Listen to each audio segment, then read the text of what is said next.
नमस्कार, आप देख रहे हैं सत्य हिंदी और मैं हूं आपके साथ कृति सिंह। बांग्लादेश भेजी गई 8 महीने की गर्भवती महिला सोनाली बीबी की डिलीवरी अगर बांग्लादेश में ही हो जाए तो क्या होगा? यही सवाल इस वक्त सभी के मन में है। आखिर सोनाली बीबी का परिवार इस मुश्किल घड़ी में कहां है और क्या कर रहा है?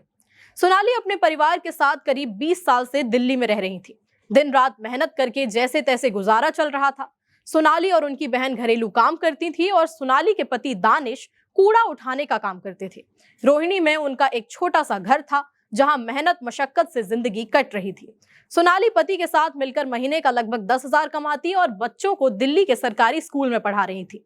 सब कुछ बहुत साधारण चल रहा था, लेकिन एक दिन जिंदगी पूरी तरह से पलट गई। एक दिन अचानक सोनाली, उनके पति और सोनाली के बेटे को पुलिस ने पकड़ लिया। वजह बताई गई कि सोनाली का परिवार बांग्लादेशी है और भारत में गैर कानूनी तरीके से रह रहे हैं। इसके बाद सोनाली के परिवार को बांग्लादेश भेज दिया गया। आपको जानकर हैरानी होगी कि ये सब ऐसे वक्त में हुआ जब सोनाली 8 महीने की गर्भवती है और कुछ ही हफ्तों में बच्चा होने वाला है। सोनाली के घर वालों को डर है कि बांग्लादेश में ना तो सोनाली को ठीक से इलाज मिलेगा, ना ही गर्भवती महिला के लायक जरूरी सुविधाएं। सोनाली की मां ज्योत्सनारा बीबी का कहना है कि अब हमारी आखिरी उम्मीद कोर्ट ही है। मेरी बेटी कभी भी बच्चे को जन्म दे सकती है। हमें कुछ नहीं पता कि वो बांग्लादेश में कैसी हालत में है। क्या उसे ठीक से खाना मिल रहा है? क्या कोई डॉक्टर उसका ध्यान रख रहा है या नहीं? और सबसे बड़ा सवाल, अगर बच्चा वहां पैदा हुआ तो क्या उसे बांग्लादेश का नागरिक मान लिया जाएगा? ऐसे में सवाल हर उस परिवार के मन में है जो ऐसी ही परेशानी से गुजर रहा है। सोनाली का परिवार अपनी पूरी कोशिश कर रहा है कि सोनाली अपने बच्चे को सभी सुविधाओं के साथ भारत में ही जन्म दे। पहले सोनाली के परिवार ने दिल्ली की एक अदालत में याचिका लगाई थी, लेकिन बाद में किसी वजह से उसे वापस लेना पड़ा। फिर Paschim Bangal migrant labour welfare board की मदद से सोनाली के परिवार ने कलकत्ता हाई कोर्ट में हेबियस कॉर्पस की याचिका दायर की। कानूनी भाषा में हेबियस कॉर्पस एक कोर्ट का आदेश होता है जिससे यह पूछा जाता है कि कोई व्यक्ति जिसे पुलिस या अधिकारी ने गिरफ्तार किया है उसे क्यों और किस आधार पर हिरासत में रखा गया है। इसका मकसद गलत या बिना किसी वजह के हिरासत को रोकना होता है और ये सुनिश्चित करना होता है कि किसी की आजादी बिना कानून वजह से छीन न ली जाए। हेबियस कॉर्पस वाली याचिका 8 जुलाई को दाखिल की गई थी।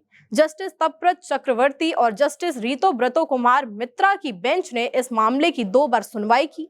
7 जुलाई को हुई सुनवाई में कोर्ट ने दिल्ली सरकार से पूरे मामले की जानकारी मांगी और बंगाल के मुख्य सचिव को कहा कि वो दिल्ली के अफसरों से बात करके मामले को सुलझाने की कोशिश करें। इस मामले पर सोनाली के वकील सुप्रतीक श्यामल का कहना है कि सबसे बड़ी चिंता की बात तो ये है कि जिन लोगों को हिरासत में लिया गया उनमें एक महिला 8 महीने की गर्भवती थी। बाकी जिन लोगों को सोनाली के परिवार के साथ बांग्लादेश भेजा गया था उन्हें वापस ले आया गया है, लेकिन सोनाली के परिवार का अब तक कुछ पता नहीं चल पा रहा है। ये मामला ऐसे वक्त में सामने आया है जब पूरे देश में अवैध रूप से रह रहे बांग्लादेशियों को पकड़ने और वापस भेजने की कार्रवाइयां तेज हो रही हैं। गुजरात, महाराष्ट्र, दिल्ली और मध्य प्रदेश जैसे राज्यों में कई बंगाली प्रवासी मजदूरों को हिरासत में लिया गया है, लेकिन कुछ मामलों में जैसे कि मुंबई और राजस्थान में सरकार ने दखल दिया तो 9 लोगों को वापस भी लाया गया। तो फिर सवाल उठता है कि सोनाली और उनके परिवार के साथ ही ऐसा क्यों हो रहा है? उन्हें अब तक क्यों वापस नहीं लाया गया? वापस तो छोड़िए, सोनाली के परिवार के बारे में तो कुछ जानकारी ही नहीं है। सोनाली की बहन करिश्मा का कहना है कि अब तो बस दुआ ही कर सकते हैं कि मेरी बहन वापस आ जाए और यहीं अपने बच्चे को जन्म दे। परिवार अब वापस दिल्ली जाने की तैयारी कर रहा है।